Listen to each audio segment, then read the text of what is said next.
To start things off, what a wonderful thing, poetry. Please welcome poet Lulu Sinnott.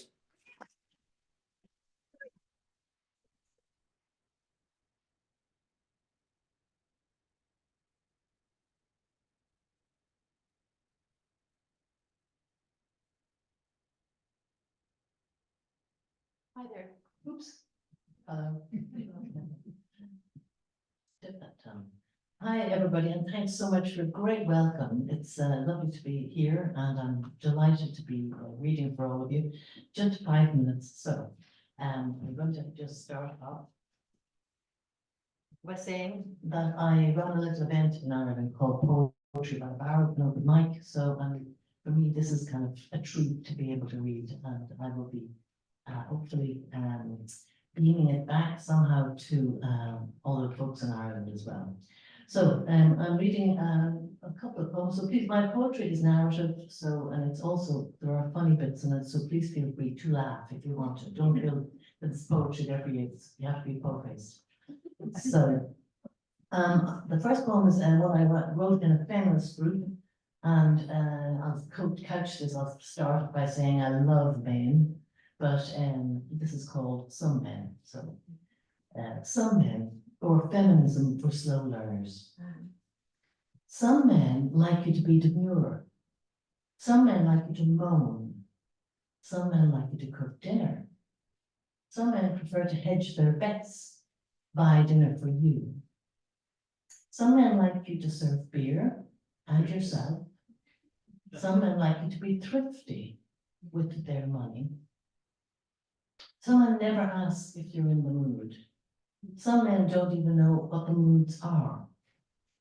Some men like you to be fully in charge. Some men like you to be in charge of the chores you're good at.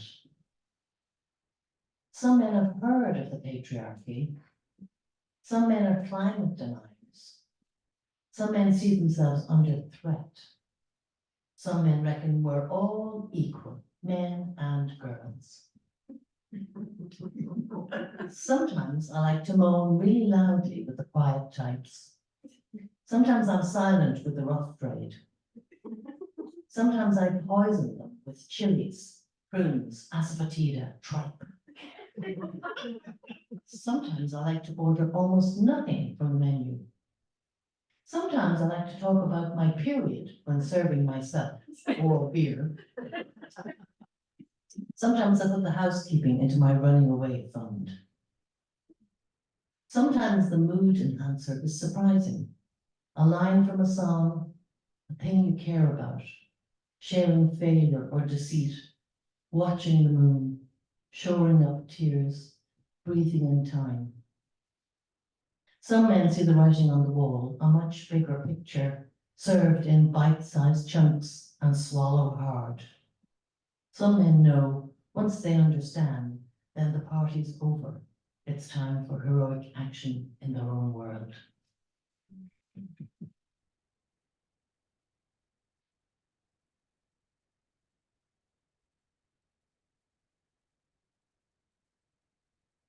So this next poem was inspired by, there's a very well-known Irish poem called Night Feed by Evan Boland, and I finally got around to reading it relatively recently, and it's about a night feed, feeding the baby. She was famous because she wrote about motherhood and being a wife during the 60s when it wasn't popular. Anyhow, when I read this poem, I realized, lads, she was bottle feeding. So I had to write a poem about my own experience. So this takes place in San Francisco. Meeting at dawn.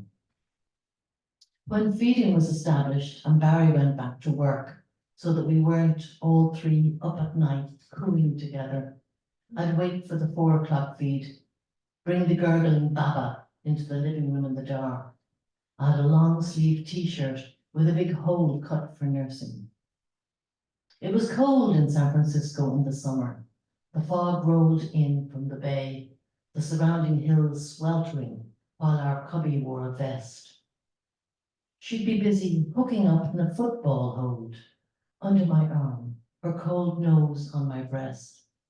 We'd settle down content for some silent exchange while opposite, through the window, the skinny old insomniac drank her coffee and watched Days of Our Lives on NBC. Feel free to clap.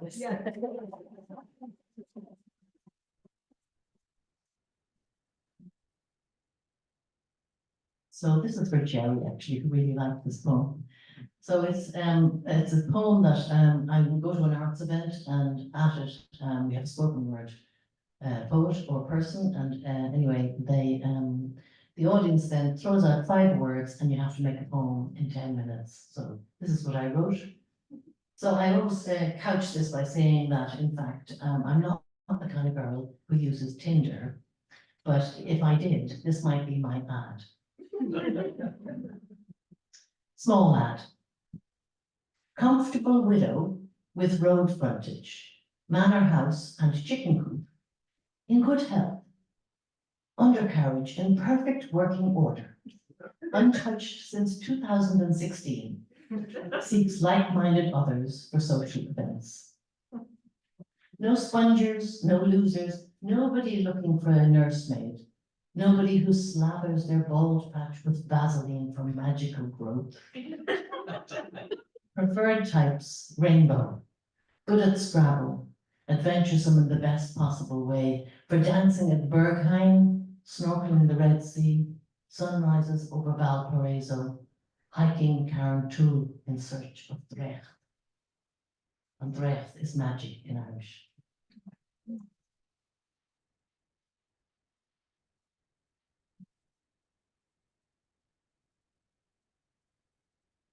This is the last poem. I'm just doing a 5-minute spot, but this is called We Were, and it's a tribute to the lovely man I shared my life with for the last, for 31 years. So some of you know him, Barry. We were. I put my nose inside your dreadful cardigan, smell the fungal growth behind your ears, conjure up the young us, surrounded by 20,000 magic mushrooms, drying in a gigantic hammock made from old cretonne curtains punched into the styrofoam ceiling. I'm smoking a glory of rollies, you poking the fire, riddling the grate to keep up the heat. The whole place smells like dirty feet. We have no notion of the adventures ahead. Thanks very much.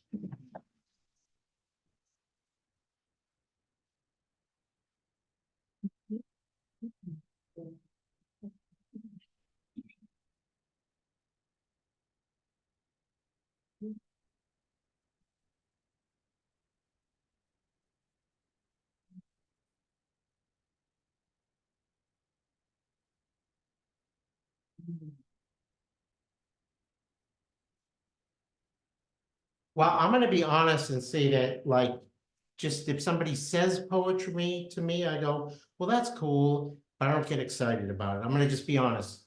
But then I hear 5 minutes of absolutely beautiful poetry like that, and I go, why do I say that I'm not excited about poetry? Lulu Sinnott, everybody.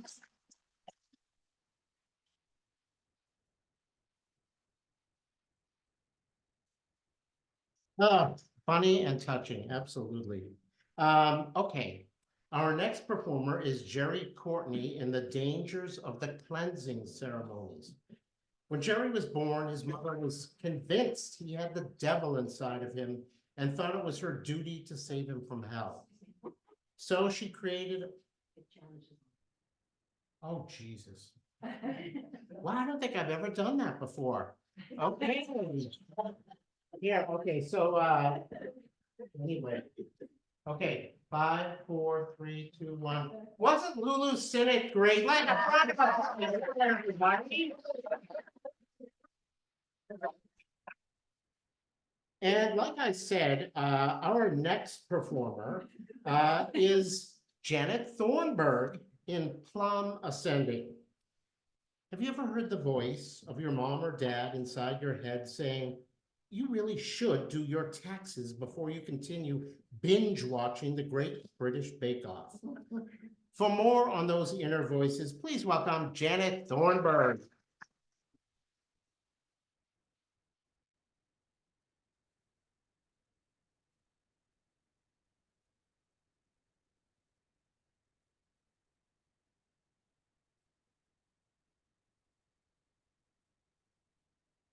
A guy works in the circus, following the elephants with a pail and shovel. One day, his brother comes to see him. Sam, I've got great news. I got you a job in my office. You'll wear a suit and tie, work regular hours, and start at a nice salary. How about it? Sam says, what? And give up show business? Almost nobody wants to give up show business, but I might be finished here.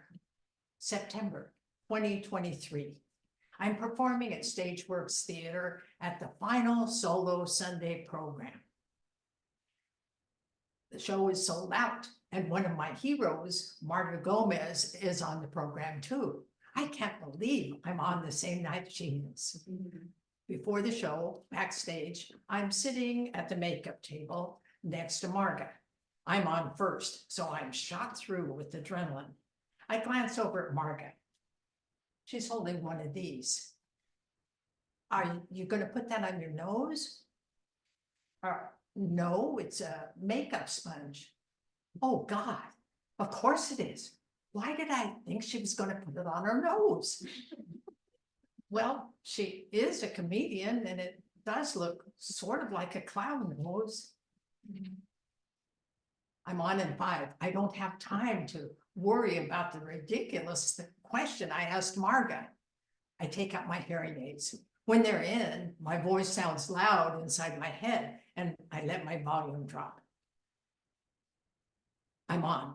I charge through my 20-minute piece, take my bow, drop backstage, and hike up the back way to the lighting booth. I sit down on the top step, put my hearing aids back in, and sink into the pleasure of watching Wayne Harris and Bruce Packman and Marga Gomez perform their solo shows. And now it's over. But wait, Kenny Ewan, the MC, is saying, everybody who's ever performed on this stage, come on down. There's a surge. It looks like 30 to 40% of the audience is rushing down to the stage. The aisle is really steep and there aren't any handrails. Forget it. I don't need to go down there. But the applause keeps coming. Waves of applause from the audience and now from my fellow performers down on the stage. I don't want to be left out.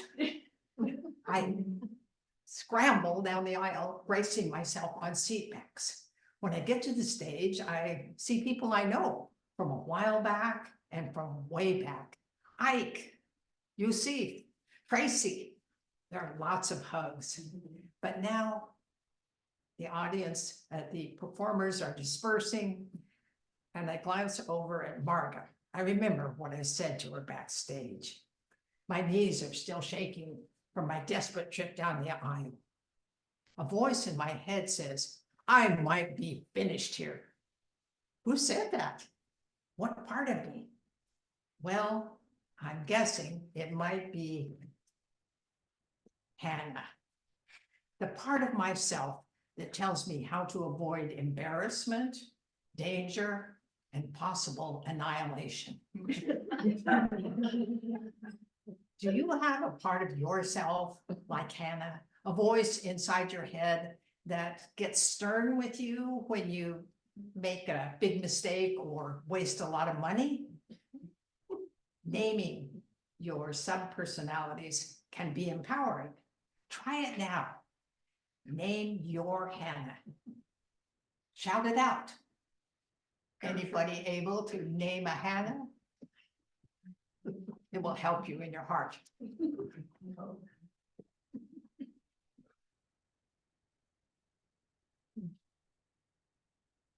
This is perfectly safe, naming your Hannah.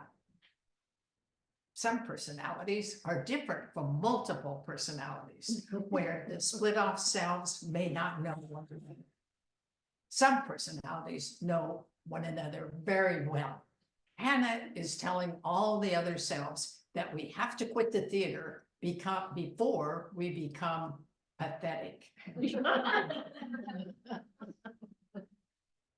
Raisin, the young self that doesn't believe she's loved, is totally on Hannah's side. It's scary out in the world, and Raisin would love to stay home and hide. Plum, the young self, who believes she's lovable and welcome everywhere, says, "No, we're not quitting the theater. You're the one who thought the makeup sponge was a nose." And now Margaret's gonna tell everybody we're stupid. It looked like a nose. Well, it wasn't. And you're also the one who made us go down that steep aisle without any handrails. We could have fallen and broken our hip. Yeah, and everybody would have laughed at us.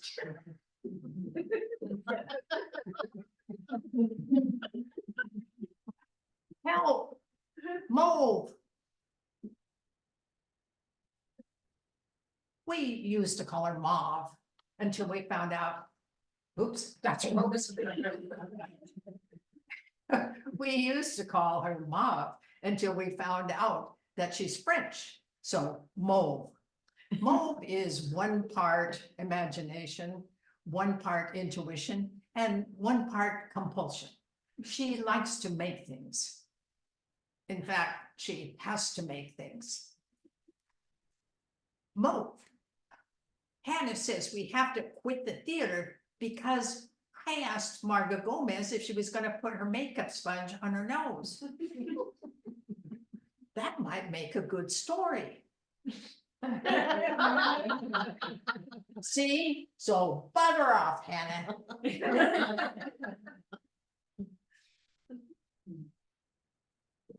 I can't believe how Plum is standing up to Hannah these days. Plum is bodacious, and Hannah seems to be losing some of her power. What's up? Well, Hannah's short-term memory isn't what it used to be. She used to be able to remember everything we needed at the grocery store. Now she needs to make a list, but she forgets to bring it. Or if she brings it, she forgets to look at it. Hannah, Plum senses that Hannah doesn't have enough strength left to suppress her full time. So Plum is doing what comes naturally, saying whatever she wants to say, whenever she wants to say it. Hannah hated it yesterday when Plum turned to a man on the elevator and said, "You smell good." The man looked surprised, and Hannah was so embarrassed. She made us get off the elevator early, and we had to walk up 2 flights of stairs. The only time Hannah can tolerate Plum is in the Diamond Heights Safeway, where Plum enjoys asking tall adults to get items like Great Grain cereal down from the highest shelves. They seem happy to do it, and then Hannah can check an item off her grocery list if she remembered to bring it. It's a win-win situation for Hannah and Plum. After the heated discussion about quitting the theater, all the sub-personalities gradually simmer down. Then an unusual event pulls one of my other sub-personalities out of the shadows. It happens this way. In the middle of a weekday afternoon, someone is rapping at my condo door in Diamond Heights Village. This simply isn't done here. Write a note to your neighbor, or send an email, or a text, but don't knock. It could be PG&E testing for a gas leak, or it could be someone who smells smoke in the hallway. A woman is standing there. She looks like the brilliant short story writer Grace Paley. I'm here for Helen's package. Oh, yes, Helen, the woman at the end of the hall who asked me to get her packages from the lobby and keep them for her while she's visiting her grandchildren. Yes, a package came. It's in my closet, but who are you? I'm her sister. I can see a family resemblance, but they've aged differently. Helen always looks like she just stepped out of the beauty shop, but this one looks like she's just letting it fly. I go to my closet and get the package. The woman is peering into my condo. From Helen's place, you can see the koi pond, but from here, it looks like you can see the swimming pool. I give her the package, but she just keeps staring at my window. Would you like to come in and check out the view? Don't mind if I do. Yep, there's a swimming pool. I swim in that pool 3 times a week. Oh, well, I go to the gym in San Rafael, except when I don't. Whoa, what a beautiful vase. Thank you. I got it from my students. Are you still teaching? No, I'm retired, write and perform. I'm still working as a therapist, mostly online. I'd better go, but first, can I have your phone number? Okay. In case another package comes. She says her name is Pauline, and I enter her name and phone number, and she takes mine. Pauline leaves. It takes about 30 seconds to hit me. The unmistakable jolt of attraction. Rosie steps into the spotlight. Rosie likes romance and desire and the early stages of falling in love. She likes being a lover, but she's not at all interested in being a wife. From the time we were 21 until we were 31, Rosie ran us ragged.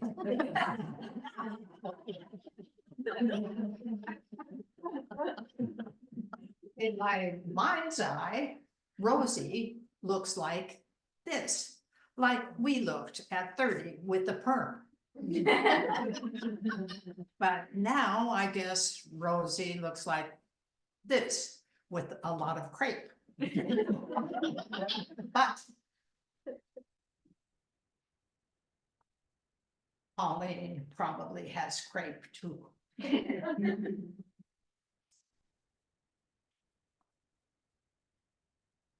For more than a decade, Rosie has been content to work behind the scenes, mainly doing makeup and costumes. But now she leaps into center stage and reaches for her phone.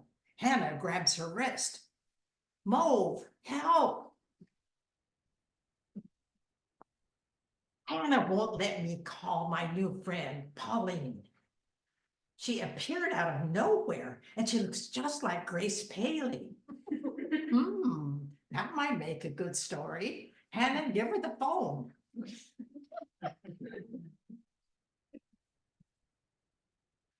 Would you like to go down to the bakery next to Diamond Heights Village for a cup of tea? Ding. Who is this?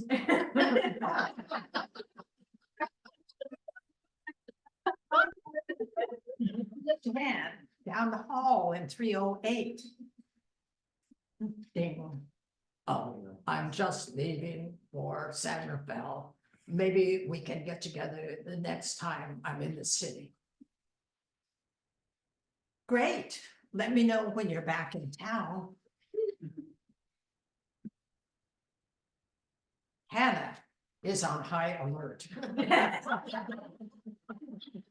She is directing everyone's attention to the awful messes and the heartbreak Rosie pulled us into in the past. Dave, the bivalent biology professor. Charles, the walk on the wild side guy. Shirley, the ex-nun. And what's her name? Anne, the mad woman at the writers' colony. But Hannah is not just worried about Rosie. Rosie used to travel with the sidekick. Wild child.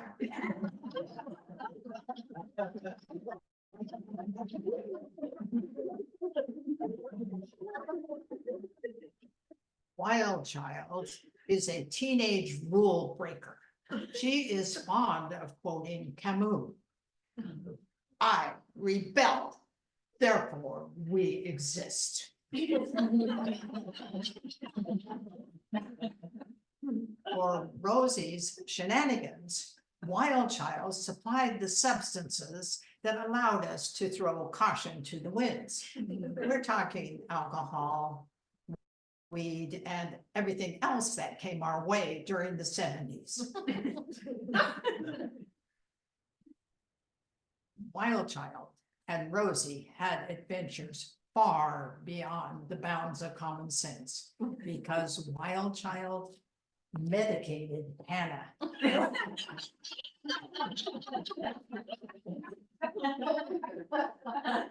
And tied her to a kitchen chair.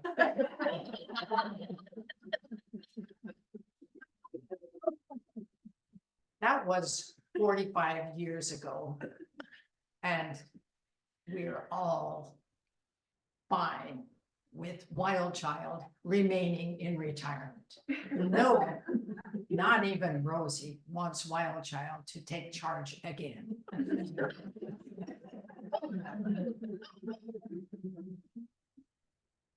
2 weeks pass with no messages from San Rafael.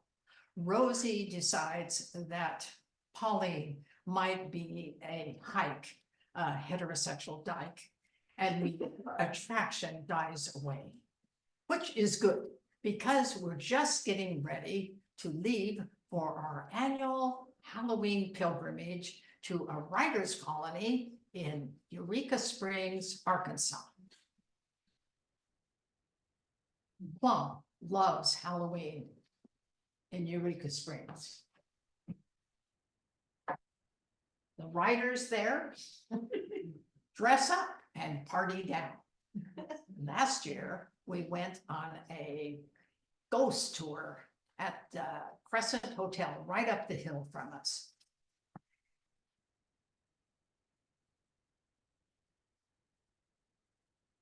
On Monday night, all the newly arrived writers gather for dinner.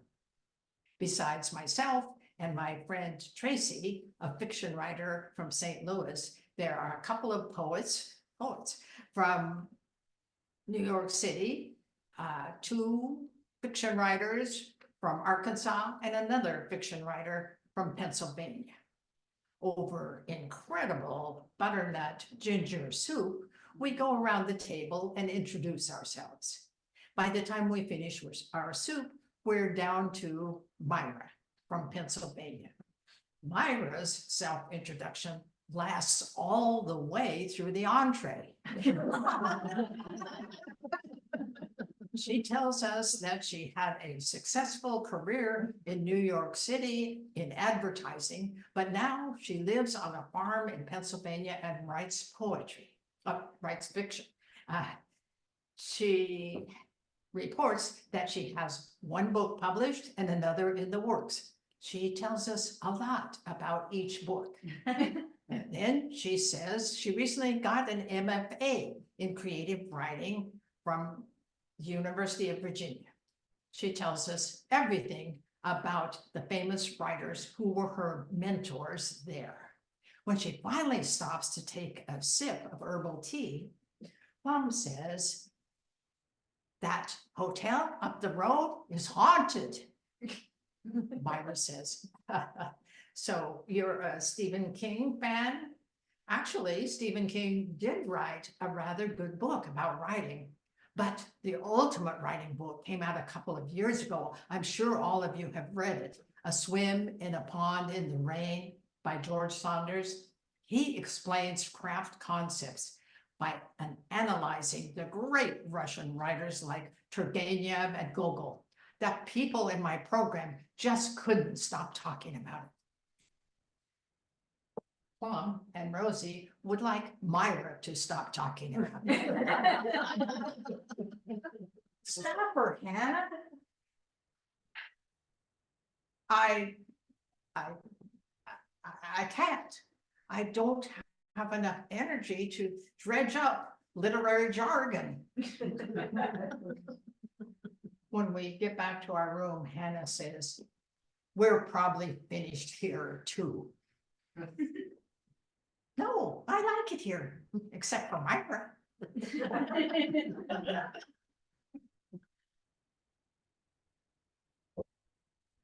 The next morning, Plum says, it's Halloween. Let's go get our costume. No, no costume this year.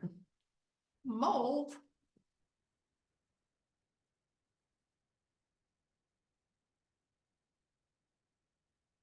I just can't keep this up.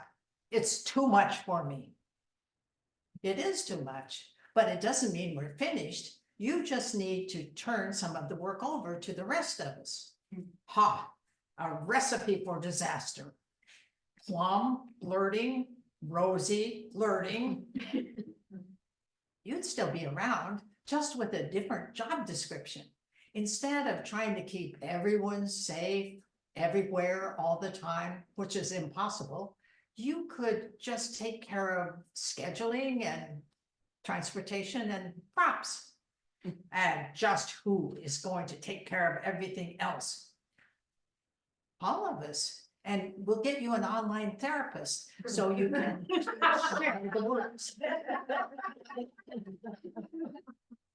Well, please, Hannah, just for 6 weeks, just till our 78th birthday. All right, but just for 6 weeks. We go into town and find a face painting kit for $6.99. At 5:15, I Google fun face painting, set the iPad up next to the mirror, and go to work.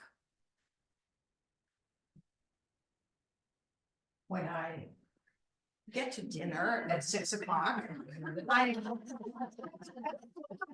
look like this. Nobody else has dressed up.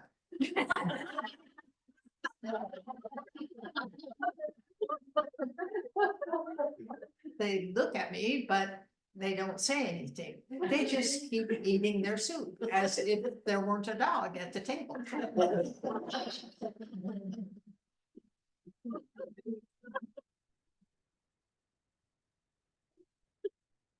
Nobody else dressed up. We've got no more artists. No, sit down and eat your soup.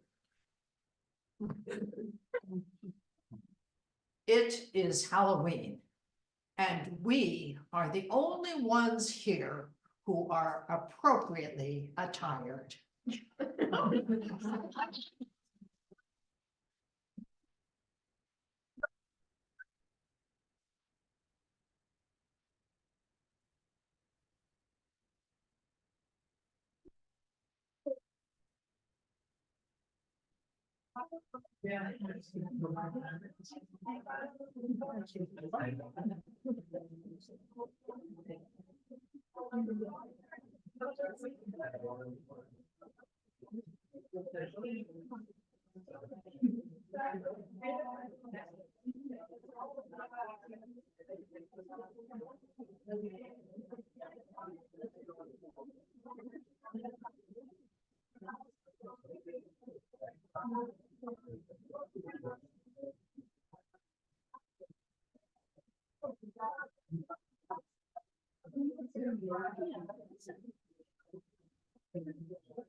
Wow, Yes. I thought this was supposed to be solo performances tonight. We had a whole cast up here with Janet. Wonderful, Janet Thornburg. Everybody.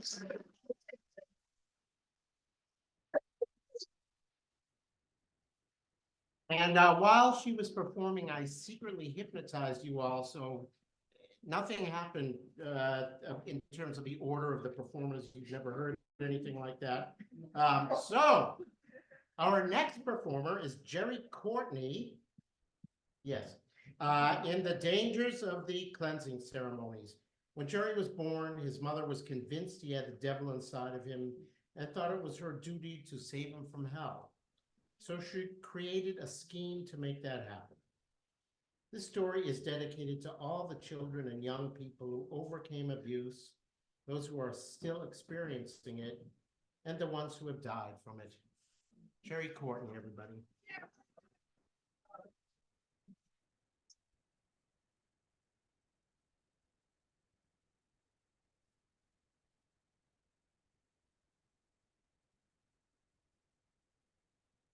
Thank you.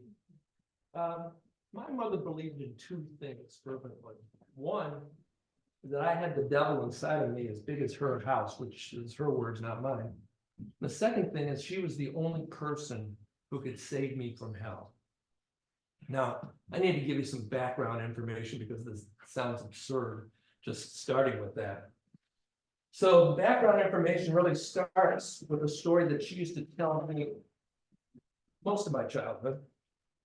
She called it the Golden Boy story. And in the Golden Boy, by the way, the Golden Boy was the nickname she gave my older brother. And I could be watching my TV or playing games or something like that. She'd just show up and she'd start the same way. The Golden Boy. He never gave me a moment of trouble. Even at his birth, he came out on time, painless, boom, he was out. You, on the other hand, the doctor said that they never saw a more violent birth. I was bleeding from every orifice. Spent 10 extra days in the hospital because of you. It was almost like your first moments of life were trying to kill me. The Golden Boy. He was too good for this world. He could do his times tables at 3.5. He was reading at 3. Then one day, I know the story. And then one day, your father and the Golden Boy got in the car to drive to New Grace Hospital to pick us up. And somewhere on Myers Road, the Golden Boy climbed from the front seat to the back, kicked open the door, and fell out on the highway, and was crushed by an oncoming car. And he squirmed, the witnesses say, until the ambulance arrived. And then he drove his body to the New Grace Hospital emergency, which was only 100 yards away from where we were standing, I interjected. Yes, I know. Yes. Well, I'll tell you something, Mr. Know-It-All. I'm going to give you a story that you never heard before. I was going to save it until you were much older, but I think you can handle it now. It starts at my wedding. And all the guests said that it was the most elegant wedding anyone ever saw. And my 3 mentors were there, the guest of honor. 3 nuns that I studied under at the academy in Providence, Rhode Island. And I was going to be a nun. I ought to be a nun today if it wasn't for your father. And those nuns walked over to the reception line, and when they had something to say, they didn't mince words. And they said, Marguerite, you're wearing the wrong veil. You disappointed God's plan. And in punishment, you'll give birth to an evil child. Oh, that's me, right?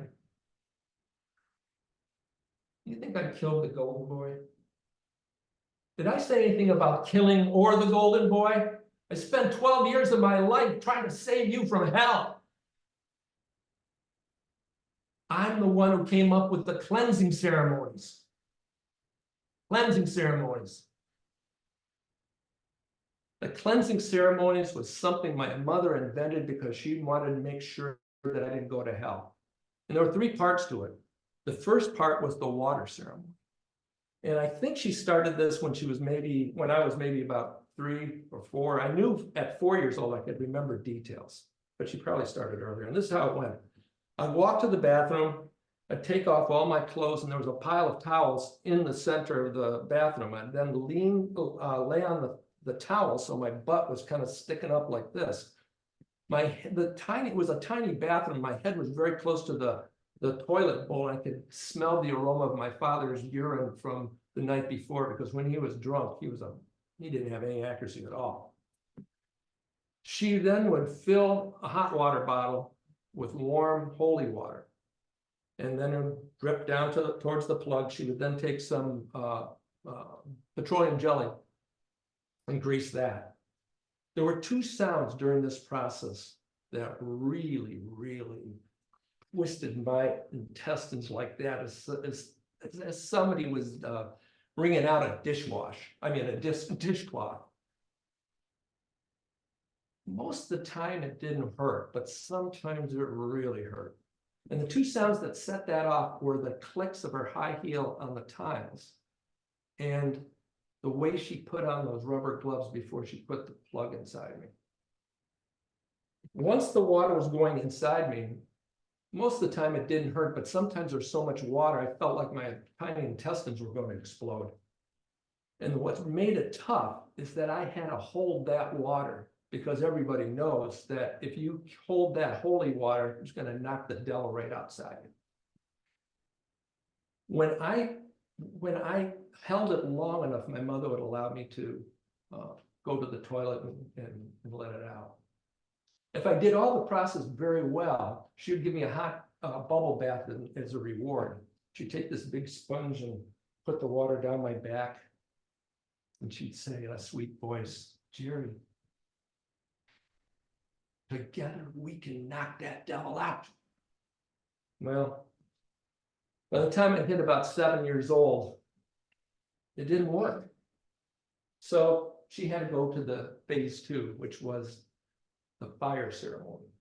Now, if I did something wrong at school or at home, she would go into the backyard and build this altar of broken up wood, twigs, branches, and she'd soak it with gasoline.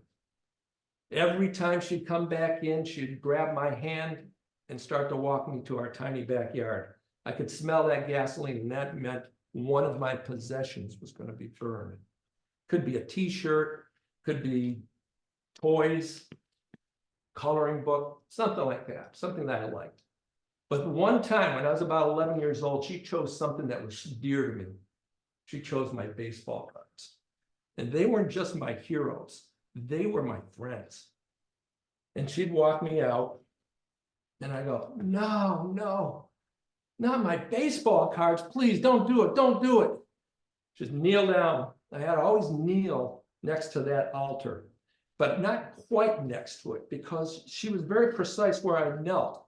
Because once she started the fire, she didn't want me to get burned, but she wanted me close enough to inhale the flames, because as everybody knows, when you swallow the flames, it strengthens your soul and it purifies your soul, and your soul could just knock that devil right out of you. I was crying so hard looking at these guys. There was Roberto Clemente and Mickey Mantle, Willie Mays, Al Kiteline, Don Drysdale, all the guys. And then she lit the match, and there they went up. And I watched those guys turn from baseball cards to ash. And I watched that ash rise up into the contaminated Detroit sky. Well, by the time I got 12 years old, we had to look at the final phase, the physical phase, because the fire phase didn't work. The physical phase really upset my mother because she knew that if I had the devil inside of me at 12 years old, the chances of getting rid of it might be pretty tough. So she went to our church and came up to the brain counseled the brain trust, because she said, I think I have an idea. The brain trust consisted of the pastor, Father Norris, the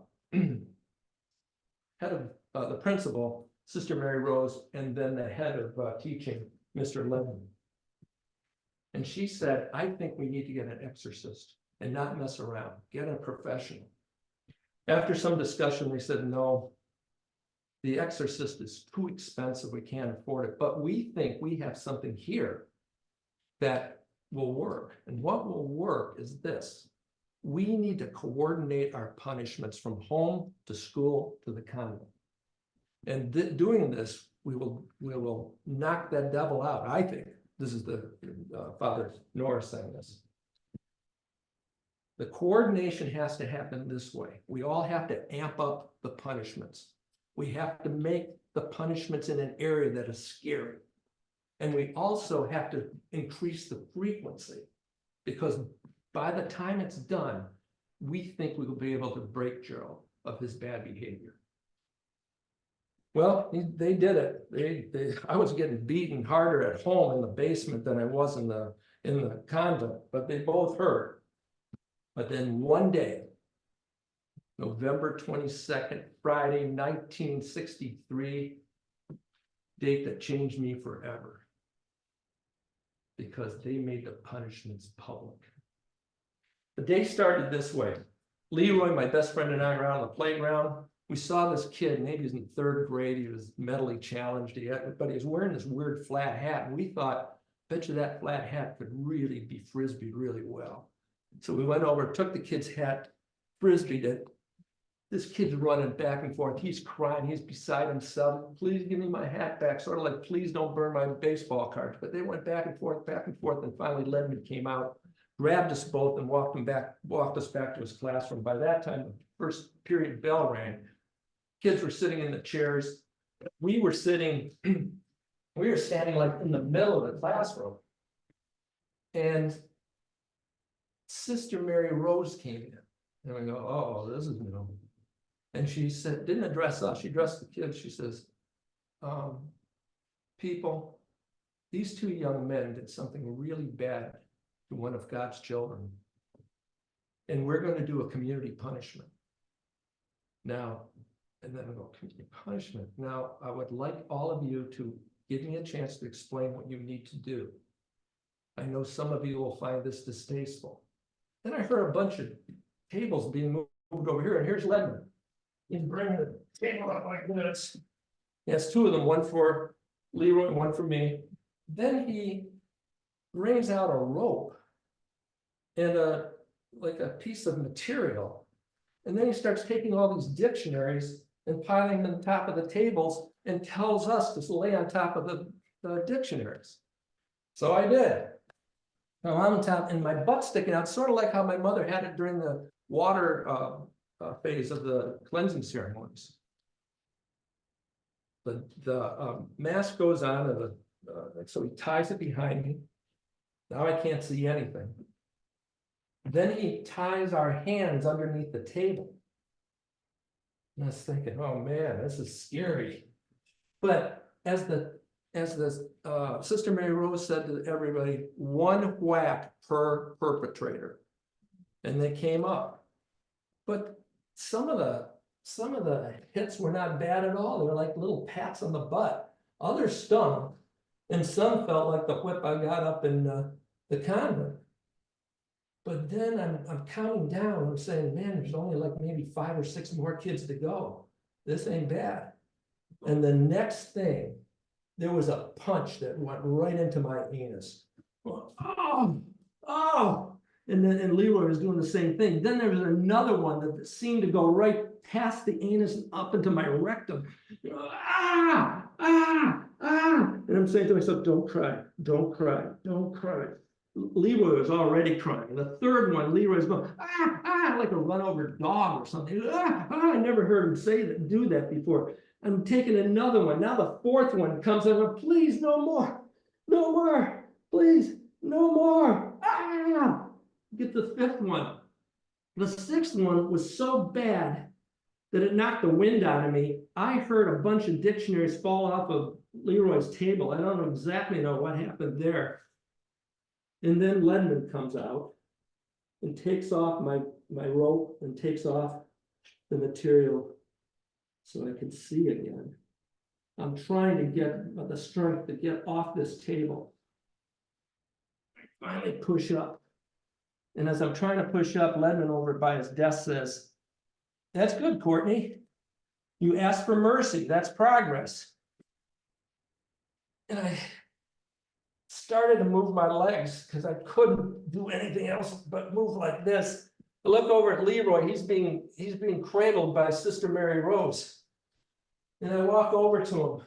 I don't want to get too close to him because I never came up to him like that before. And I looked at him and it looked like there was a kind of a fear that went across his face. And I looked at him and I said, "You couldn't make me cry, could you? You couldn't make me cry." Then Leroy and I started walking back to our class. And I heard Ledman go, "Your mother's right, Courtney. You got the devil inside of you as big as the city of Detroit." I walked back, and then we found the only good thing about that day was we found out we had a half a day. It was a teachers' meeting in the afternoon. Leroy and I walked out of that school, down the stairs, crossed over to Woodward Avenue, which is the main thoroughfare, and we walked over to the rib shack, pooled our money together, bought some ribs, continued down Woodward, and then made a right into Palmer Park, which was a big Detroit park at the time. Once we got in there, we did what we usually do. Skip some stones, break some bottles, pick up a big branch and beat the hell out of some tree. We walked down for a while and then Leroy goes, "Man, it's starting to get dark. It's starting to get cold. Let's go." I said, "Okay, but see that path right there? We take that path, it'll bring us back out to Woodward Avenue, it'll be like a shortcut." So we started to go. Didn't make it down the path too far before all of a sudden I felt this hand go around my neck. And then this other guy wearing a white Detroit Lions jacket comes out of the trees and grabs Leroy, but Leroy spun like that and started to go down the path. I don't think they really wanted him because he couldn't move that fast. He was still hurting. The guy turned around and looked at me, and now I see it's like a high school guy, not an adult. And he pulls a gun out of his jacket and walks up and puts the gun right on my right on the tip of my nose. The guy holding me kind of lets go and he goes, "Come on, Zeke, let's go, man. I don't have time for this mess." Zeke then pulls back the trigger and says, "Pick a number, 1 to 6. I said 1 real fast. He pulls the trigger and I hit the ground. It took me seconds to figure out that he didn't have a bullet in that chamber. I thought I got shot. This guy goes, "Zeke, come on." Zeke pulls me up and then says to the other guy, "Hey, Fish, my man isn't very confident about his numbers." And then he took the gun to my head and walked me behind some trees off the path. And then he took the gun and stuck it in my mouth. I just closed my eyes. I was shivering. I didn't know what to do. But then there was sort of like a Zen feeling coming over me. I got calm. And I said, "What's the worst thing that's going to happen if Zeke kills me? I mean, my life hasn't been that good anyway. Bunch of adults always screaming about follow that rule, there's regulation, that law. go ahead, blow my head off. And then I opened my eyes and looked right in the eyes of Zeke. He has the gun in my mouth. And I look at him. I broke one of the first rules I learned living in the hood. You don't look at anybody in the eyes. Because if you do, you're bound to get a fight or something worse. And he looked like Ledman. He had this kind of weird look. I mean, am I crazy? This guy has the gun. It's in my mouth. And he looks scared. And I kept on staring him in the eyes. And he looks over at Fish and goes, oh, this motherfucker wants to die. And then he pulled the gun out of my mouth and walks back towards the path. And then he looks at the chambers of his gun. He goes to the Fish, man, I forgot to put good bullets in my gun. And they all both hugged each other and walked down the path. I waited till they got away just far enough, and then I ran. Ruined anus and rectum and all. I was going through the woods, jumping over branches, dead leaves, whatever it was, up through and back onto Woodward Avenue. I started walking down Woodward Avenue like this. That's as fast as I could go. And then I heard something like a PA or something like that going, are you Gerald Courtney? And I turned around. It was a police cruiser. I walked back over to the police cruiser, sat in the front seat, and I go, yeah, I'm Gerald Courtney. Where have you been? I said, I'm with my friend. They're playing in Palmer Park. He said, you know, you got half of Detroit looking for you. Your mother is frantic. He started to drive, made a U-turn back towards my house. And I was looking on Woodward Avenue on a Friday evening. It usually was packed with people, but there's hardly anybody out there. And I said, where is everybody? And he goes, I don't know, they're probably home grieving with their families. Why? Why? President Kennedy was shot this afternoon. Was he okay? He's dead. And you must be the last person in this country to know that. Well, anyway, he pulled up in front of my house. My mother was out in front with another cop. I got out of the car and she ran over to me, hugging me like this. I mean, she hugged me a hug I never felt before. And then she says, thank you, officers. Thank you so much. You know, I lost my first one 12 years ago. If I lost him, I don't know what I'd do. Then we walked into the house. And then that phony voice was replaced by another phony voice. That phony voice was, well, seems like you and President Kennedy had a very busy day today. He goes down to Dallas and gets himself assassinated. And you and your worthless friend Leroy steal the hat of a mongoloid. Check down the basement. So I started going down the basement. I'm saying to myself all the way down, don't cry, don't cry, don't cry. She's following me down. And then when I got down to the bottom, I was turning around to tell her I'm not gonna cry. I turned around and I got hit with a punch slap, is the best I could describe it, rocked me, hit the wall, and I stood there. And guess what? I didn't cry. I didn't even blink.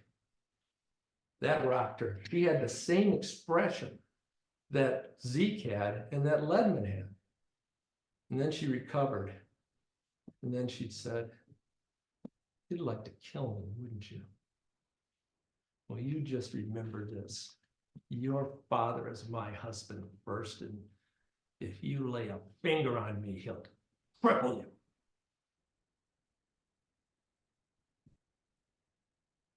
I'm not scared of you anymore. You can say anything and you can do anything you want. I'm bulletproof.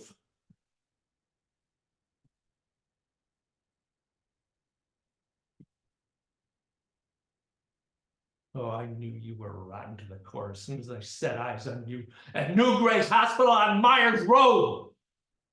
Well, my mother's right about one thing. President Kennedy and I had a busy day. He came home dead, and I came home dead inside. It finally became something I didn't want to be. I became dangerous.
I don't believe, in many years of Monday Night March, I've gotten up after a piece quite as intense or as powerful as that.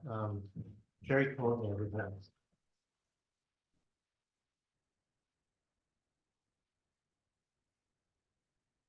All right, let's take a breath because we really have something quite completely different, which is, and so I think we'll end on a little different note tonight. Our final performer this evening is Lauren Mayer, and don't mind me, I'll just sit here in the dark. Tonight, Lauren reframes and updates the Jewish mother stereotype through comedy and songs, replacing this negative anti-Semitic misogynist trope with more accurate, positive humor. Please welcome Lauren Mayer.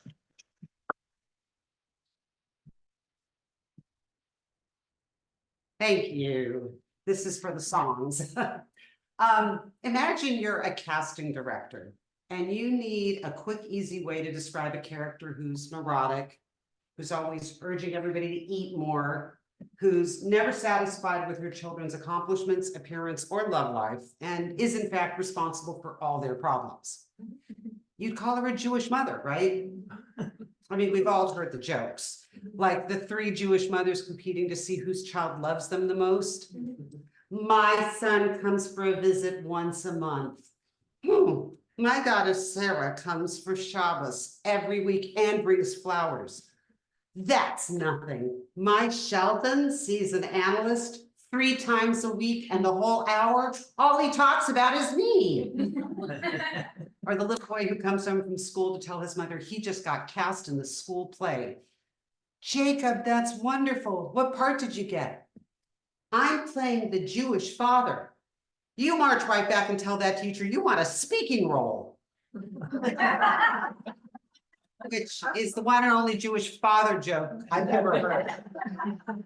Now, we all know comedy exaggerates, right? But honestly, the basic idea of somebody who enjoys feeding people and worries about her children could describe any mother, particularly one from an immigrant culture that has survived hardship. For example, I've had 2 Italian mothers-in-law, one at a time. The first one came to the States as a young woman having survived the fascist regime during World War II in Italy. When I told her I was pregnant with my first child, she immediately gave me a big hug and then told me about 3 women she knew who had died in childbirth. Jewish Italian, you could tell. I have always found Italian people fascinating. That includes 2 husbands, plus some friends and lots of dating. It's like we were connected, barely differing by a smidgen. That is, if you ignore a minor detail like religion.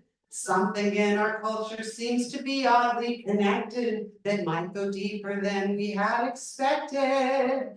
Matzah, pizza, Italians and Jews. Matzah, pizza, so easy to confuse. Both loquacious, gracious, everybody eats. So let's connect the dots with Matzo Pizza. Like I said, there are some songs in this. Well, tons of similarities I'm sure that you have seen, like talking loudly with our hands in generous cuisine. Our moms are strong and some can overdo it now and then. We have a lot of facial hair and that's not only men, but it's not just coincidence, we share the same aesthetic. The similarity might be genetic. Matzah, pizza, Italians and Jews. Matzah, pizza, both love to schmooze. With a zeal for mealtime, savories and sweets. Resemblance there are lots with matzah pizza. Now here's that genetic thing I mentioned. See, long ago there were a lot of Jews in Italy, till anti-Semitic laws were strongly asserted. So out of the country many Jews were herded, but lots were also forcibly converted. Now some Italians are learning of their Jewish ancestry, thanks to companies like 23andMe. Hey, matzah pizza, mix your favorite dishes. Matzah pizza really exists and it's delicious. Spread sauce and cheese and bake these tasty treats. Nothing else beats a matzah pizza. Everybody, matzah pizza, Italians and Jews. Matzah pizza, so easy to confuse. Both loquacious, gracious, everybody eats. Resemblances there are lots with matzah pizza. Matzah pizza, matzah pizza. Jews and Italians are connected at the heart. Matzah pizza, matzah pizza. No wonder it's so hard to tell us apart. Hey! So if we're not that different from other immigrant moms, how come we Jewish mothers ended up as the brunt of so many mean-spirited jokes? You know, it wasn't always like this. For a long time, the most common depiction was the Yiddish mama, a warm, loving, nurturing immigrant who was beloved, and the jokes mostly revolved around her charming inability to understand her Americanized offspring. But then in the 1940s and 50s, with the rise of the Borscht Belt scene, Jewish entertainers like Lenny Bruce and Jackie Mason found comic gold by mercilessly mocking their mothers and wives, and Jewish writers piled on, like Philip Roth with Portnoy's Complaint. Philip, Lenny, couldn't you have found a less destructive way to work through your own discomfort with being Jewish? Not to mention what are clearly some major issues with women. Anyway, that is in big part how we ended up to this day being portrayed as nagging, intrusive monsters who use guilt as a weapon. I don't think that was ever true, and it certainly isn't now. But why should you care if you are not a Jewish mother, or you're not even Jewish or a mother? Well, I would hope that we can all agree that it doesn't serve any of us when we reduce an entire group of people to a harsh, negative, and inaccurate stereotype, especially one that is rooted in misogyny and anti-Semitism. Don't we already have enough of both these days? But I think we can also all agree we need to laugh. So I'm not saying stop the jokes. I've made it my mission to see if I can research how Jewish mother jokes evolved and then see if I can update them with more accurate, positive humor and some songs. And along the way, I've made some surprising discoveries. For example, have you ever wondered why the two places you're most likely to see brisket are Jewish holiday meals and Texas barbecue? Anybody? Well, even if you haven't thought about it before now, you got to admit it seems random, right? Not so random. Turns out in the late 19th century, some Jews fleeing Tsarist Russia had learned that the authorities had started tracing people to Ellis Island. And so they found a smaller, less well-known entry port in Galveston. They brought some recipes from the old country, and the rest is history. At almost every Jewish celebration, brisket is the heart of the meal. Basically pot roast with some modification, and there's no denying its appeal. The aroma alone could make you swoon, so tender you could cut it with a spoon. or even with a Trisket, and that's my Bubby's brisket. It rhymes. Every chef has a recipe they revere, and some variations are intriguing. Like you could add fennel, coffee, or beer, and of course nowadays you can make it vegan. Serve it with potatoes or fettuccine. You could add lemongrass or tahini, but I don't wanna risk it. I'll stick with Bubby's brisket.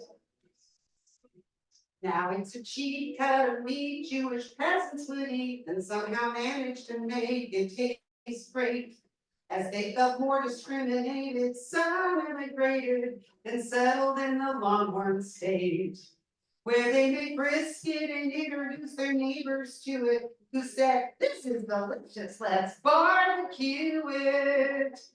So that's how brisket became the main ingredient of good old Texas barbecue.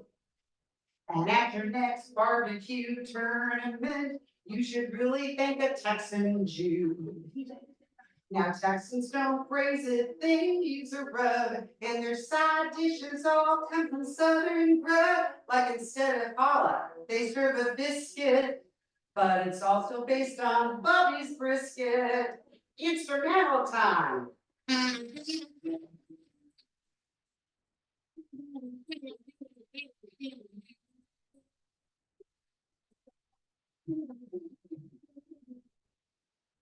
Thank you.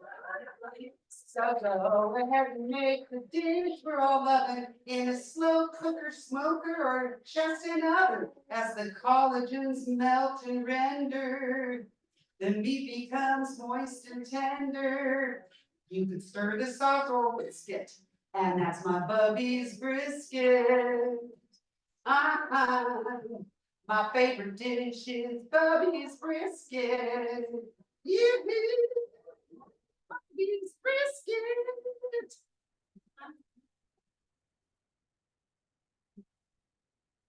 So in addition to my history research, I also interviewed dozens of Jewish women.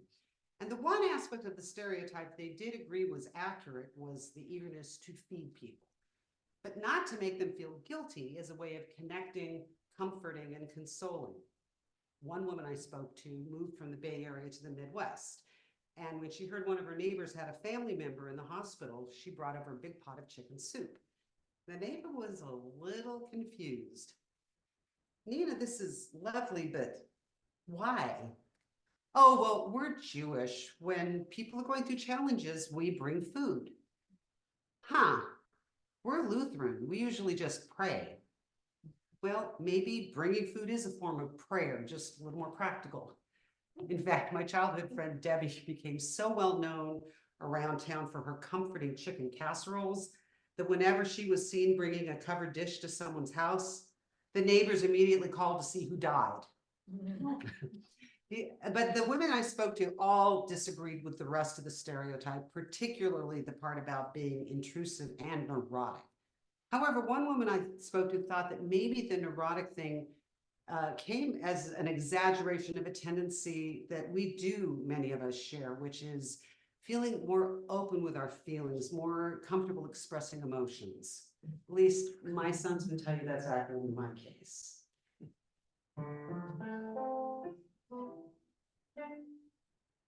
Being a mother means feelings keep filling your heart. So many emotional moments right from the start. I learned I was pregnant with my first child, and I cried. I saw a blip on the sonogram, they said that was my son, and I cried. I felt the miracle of his first kick, the first of so many, so healthy and strong and constant, especially when I was trying to sleep, which by now is impossible. And I cried. They laid my newborn in my arms after 20 hours of labor, 2 hours of pushing, and an extremely painful episiotomy. Look it up and only if you're not squeamish.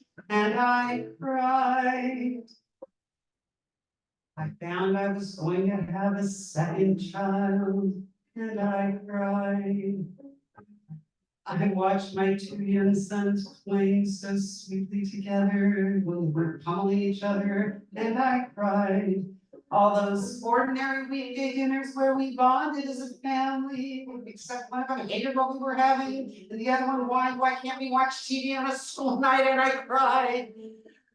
Some beginnings of puberty, like growing taller, and their voices changing and hair in strange places, and that teenage body odor that defies any known shower gel or antiperspirant, and I cried. Being a mother brings on the tears.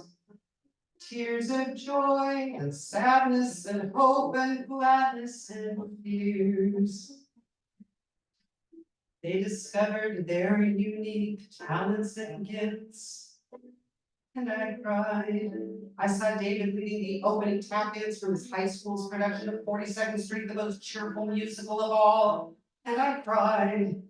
I saw Ben singing his original comedy songs in front of an audience of his fans who knew every word and sang along. And even though most of the jokes went over my head, I was still laughing so hard that I cried. They started college, jobs, and adult lives and families, which is what I always wanted, but it was still so bittersweet. But also kind of relief and frightful. Now I'm exhausted. And I cried. You want them to be independent, yet it breaks your heart when they won't. But don't worry, at least one of them's likely to move back home.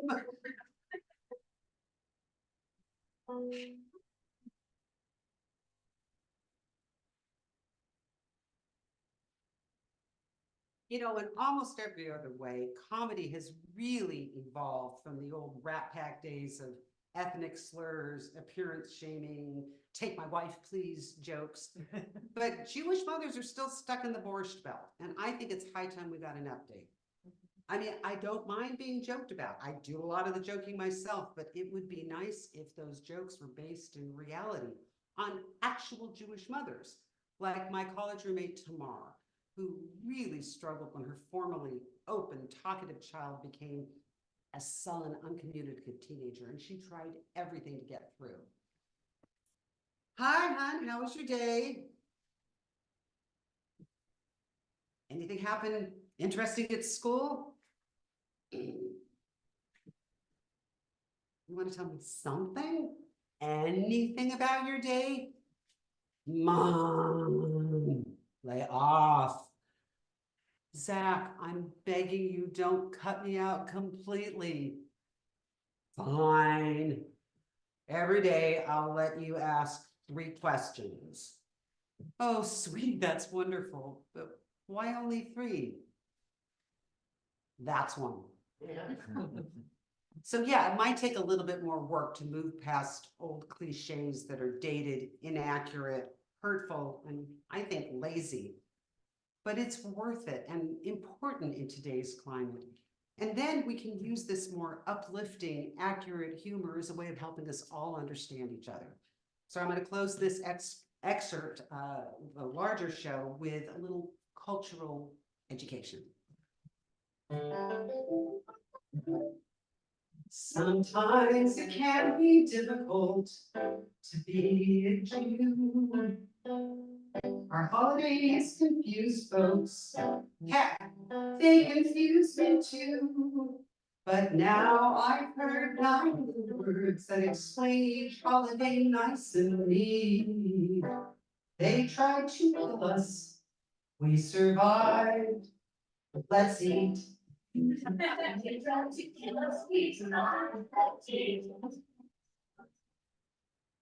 We've got a lot of holidays, both big and small, and not even a rabbi can define them all. So when in doubt, we just set out, chop liver and a little sweet, and say they tried to kill us, we survived. Let's see, oh, we survived and we cried. Maybe that's why Jews have so much drive. So when in doubt, you just set out chat, let out a little something sweet and say, they tried to kill us, we survived, let's see. They tried to kill us, you can sing along if you want to. There's Rosh Hashanah, Hanukkah, Pesach, Shavuot, Simchat Torah, Purim, Tu B'Shvat, and Sukkot. Lag BaOmer, Tisha B'Av, that was the night thing. Oh well, they tried to kill us, we survived, let's see. Now, Tu B'Shvat's about trees, and Simchat Torah's about Torah. Passover is Pesach, New Year's is Rosh Hashanah. On Purim we eat Hamantash to commemorate how great we had to forsake the Jews by engineering heinous defeat, as he tried to say. Yes, we survived, and that's no jive. Now it's time for all your cousins to arrive.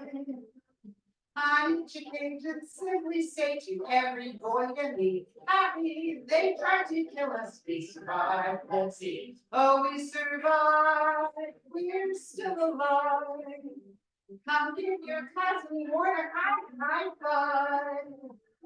Our age holiday is always such a treat. They tried to kill us, we survived, let's see. Your turn. They tried to kill us, we survived, let's see. They tried to kill us, oh, we survived it all. So come on, celebrate and eat. You look hungry, have a little noodle poodle.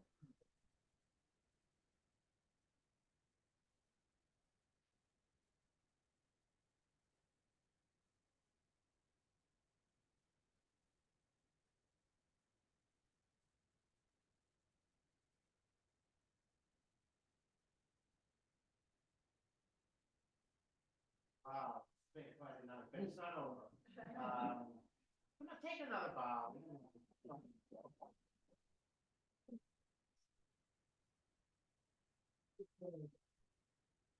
We're gonna get all of our performers, including the poet, if she'd like to, come back on stage.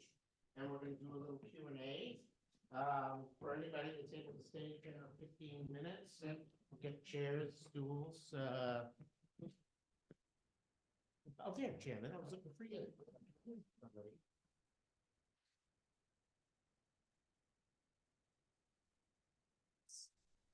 Thank you, so was yours.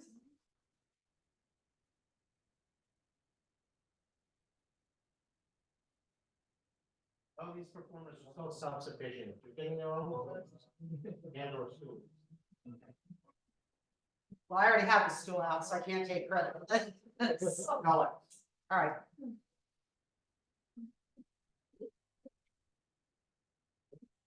Whoa, this is. That's ridiculous. Right, Calvin. That's.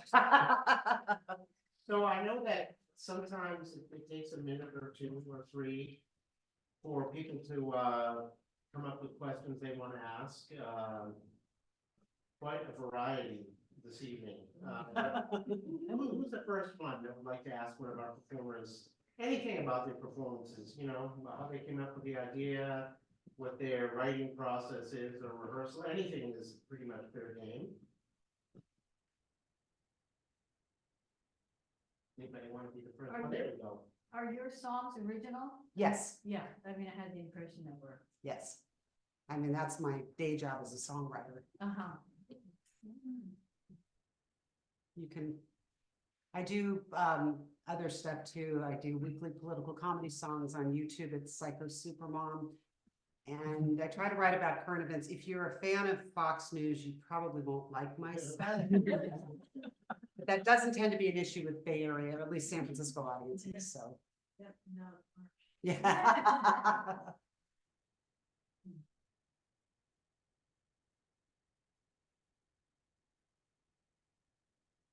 A little pause. All right, I'll go. I was just gonna ask if you had any. Well, Jerry, I'm gonna go to you first. I just want to know first, have you performed this in front of an audience before? No, this is the first time.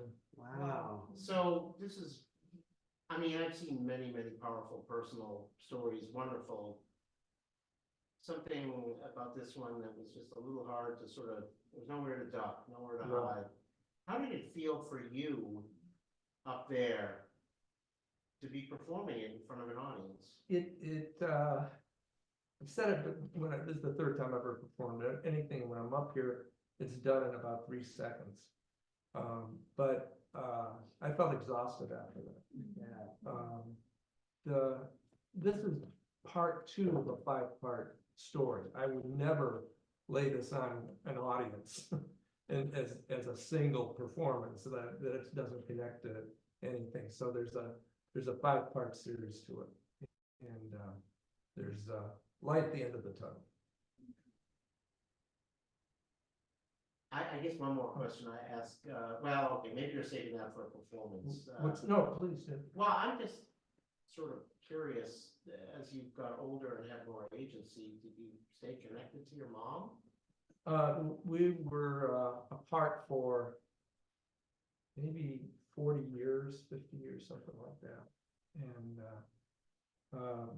my wife said, you know, we want to live in San Francisco, we'd like a house. Your mother has some money and she needs some care. She's now 80-something years old. And I said, oh, no way can I have her in my life again. And then my wife was saying, well, you know, maybe you exaggerated all that stuff. Maybe, I mean, how can you function if she really did all that stuff? And so I said, well, okay. So we bought a house and she came with it. And she, by that time, was so feeble that, you know, she still had the hatred, but she didn't have the wherewithal to. But I mean, well, I have to say, I came home late one time and I told her I was going to take her to Safeway, and I came home late because I was hung up by doing work, and she said she was really angry and she punched me in the mouth. Oh, And she was 86, Wow. and it didn't hurt. She didn't have any strength by that time, but I was impressed by her hatred. You know, but by that time, you know, by that time, these were like stories relegated to the past. I went on to do a lot of other things and had a great supportive family. And before that, just really, really interesting people I was working with. There was no way I would bring up these stories around. These people didn't have lives like that. They weren't anywhere close to that. So there was nothing, there was no forum to talk about that. But knowing that there's so many kids who are abused and they're living through a version of what I just described to you guys tonight, and there's people who are died as children to abuse, and so that's why I tried this. And Thank you. Anybody have a question they'd like to ask? I have a comment. Sure, yeah, comments. I love that. There was something about the whole set of so many different ways of looking at life that struck me. And particularly, well, because I know Jerry very well, he's our next door neighbor. But to move from that to the first, the poetry, and then the story about the multiple personalities, it somehow, there was so much of that happening tonight that I don't know what to say, but it talked about something that's really important, is that we have within us all of these pulling back, moving ahead, yes, striking out, kind of thing. So I thought your piece before Jerry's actually really set Jerry's up in a sort of different light. And then the last piece, the Jewish piece, also was fascinating, because there were all of these ways that we deal with life that you all talked about, and then the Irish poem the same way. And I thought it was an exciting evening for that. I mean, I felt that Jerry's piece, like, oh my God, but, that was very draining. Imagine following that. I'm glad you did, Wow. 'cause you were the person to really do that, and I really think. And this whole audience, I could just feel if they, I mean, and I'm watching it from the side, if you're as devastated as I was, like, okay, let's go. Thanks, Judy, that's really profound, what, how you pulled that together, that was. Well, it was really- scary, the whole thing was scary, but it's really about all the things we've all felt, I mean, so it was set up so beautifully by, especially by the whole multiple personality thing, I mean. We were all laughing because we all saw those parts of ourselves, you know, like Bruno and the. So thank you all so much. Yes, This is thank so you. fun. Thank you. You were a great audience. Yeah. You really made me perform better. Yeah. Feel the connection. Lauren, since you said it, I want to ask you, okay, you're a performer, a singer, you've been on stage many, many times. How do you follow an act like, you know, a performance like Jerry, which is powerful and so different from yours, and people are kind of like, oh. What, do you have to say anything to yourself? What do you do to get yourself up to go, yeah, here we go? Well, fortunately, you introduced in between, I've done things like that where I have to follow, like, you know, especially to showcase somebody doing some devastating song about loss, and I'm gonna come do something funny without an intro. That's hard, as long as there's an intro. What I'm thinking is, everybody came for a varied, you know, that's what these Monday nights are, it's like a smorgasbord, it's a little of everything, okay, so that's the heavy main course, and I'm dessert. I just try and think, if I had watched that whole thing, I might not be ready to laugh, but I might want to. And also, it's a Jewish humor thing. Our sense of humor comes out of a lot of tragedy, a lot of discrimination, and we can laugh at stuff. So I figure, I mean, not that you can laugh at what happened to Jerry, but some humor might help out. But that was the hardest one I've followed. I've done a lot of different March Monday Night series. That was the most intense. But it was Yeah, I beautiful. thought twice as I was writing it, like, you really want to perform this in front of it? Thinking about the audience, not me, I'm thinking. But that's how you make an impact in a lot of ways. You can Yeah. do that, or you can make people laugh. You know, the in between. Thank you. Yes, please. I really like how you started the night, Lulu, with your incredible poetry, and it gave us, you know, the appetizer of the night, and just gave us things to think about too, the things that we all connected with your poetry, were really great. Yeah. And then I just loved your act tonight. It was just really fantastic, and I feel like that was. It connected to yours, Jerry, because your mother was multiple personality and mentally ill. And not that your character was mentally ill, but there was there were these things happening, and that's what happens to a lot of us, even, you know. And I'm so grateful that at the end, you're singing your songs, your enthusiasm, it really neat, I feel like I needed that after this performance. Like, All right, so I'll follow you I wherever you needed go. that too. I'll be to follow. Bob? so intense of the story that your, you know, your enthusiasm, your songs, and also your honesty about being a Jewish mother and about how these comics in the past have set up. You know, I feel like that's really needed to be said more. And so. Thanks. There's in the longer show, I talk about the TV moms and the moms on Seinfeld. Mhm. They're all awful monsters, and they're hilarious. Yeah, But you right. think about the not, yeah, so there's some ugly stuff in there.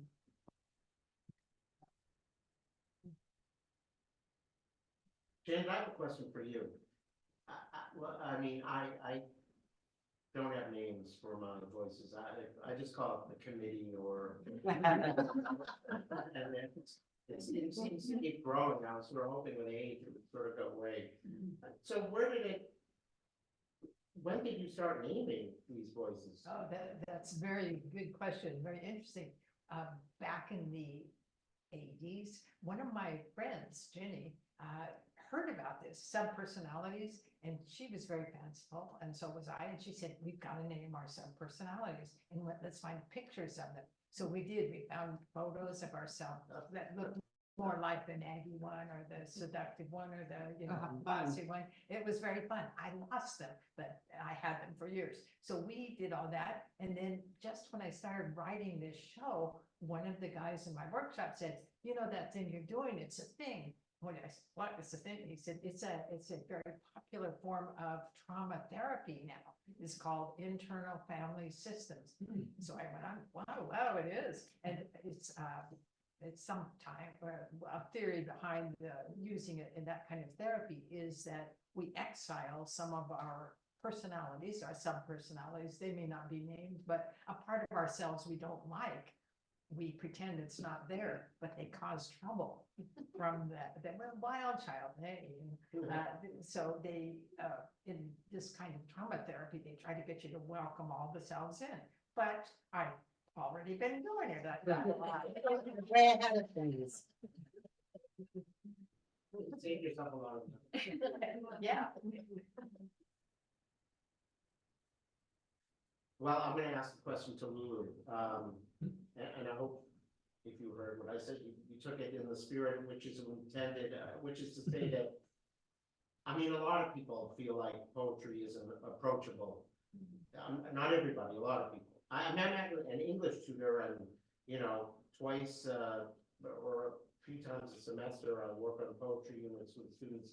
And I come to appreciate, but I think because poetry takes a certain amount of work usually, if you're to sometimes figure out, people kind of shy away, or at least I shied away. So that said, I just felt like your poetry was so approachable. It was so, there was, at least for me, I felt like I got it. There was no Oh, yeah. mystery. So I don't know what exactly, maybe this sounds like a left-handed compliment. I didn't mean it that way. I guess I'd like sort of like, where does your poetic style come from? Yeah, that's a great question. Thank you for this. In fact, lots of, better poets will say to me, oh, you're narrative poetry. You know, kind of like that. You actually, people understand what you're saying more or less. And it's kind of like, it's considered to be, by some people, to be less, it's not oblique enough. You know? So for me, I do have some oblique stuff, but it depends on the audience. I just feel I did a reading in Berlin recently and nobody understood the Irish cultural references in it at all. So I decided not to do anything with that this evening. But in fact, I like poetry that sometimes can have an oblique side to it, but it should actually come across in some way to people. But I think the poetry anyway has such bad rap generally.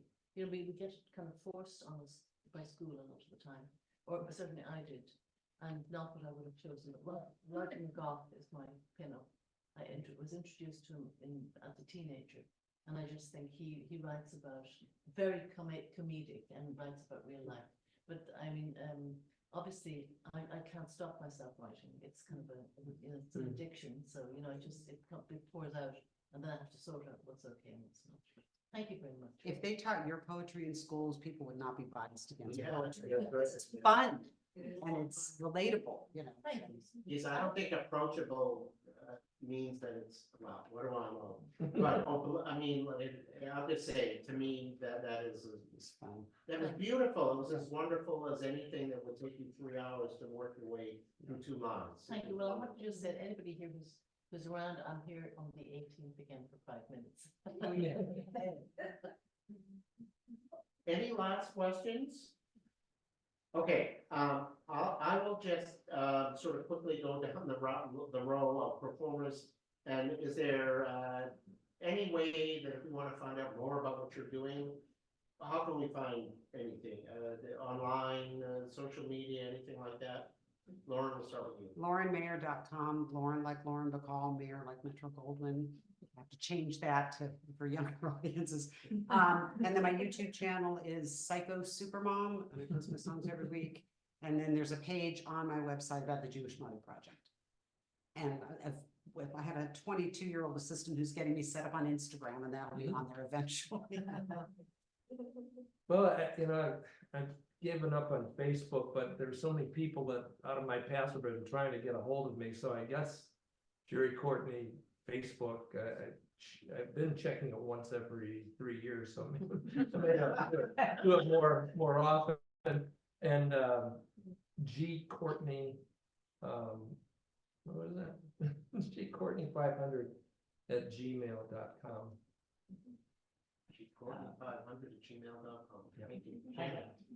I have a website, janetthornburg.com, and I'm gonna be performing at Teledon Tuesday in Berkeley at the end of on the last Tuesday of this month. Lulu, what about you? I have a Facebook page, which is Poetry by the Barrel, but I don't usually publish my poetry there. Poetry is one of those, kind of snobby things that you can't publish, everywhere.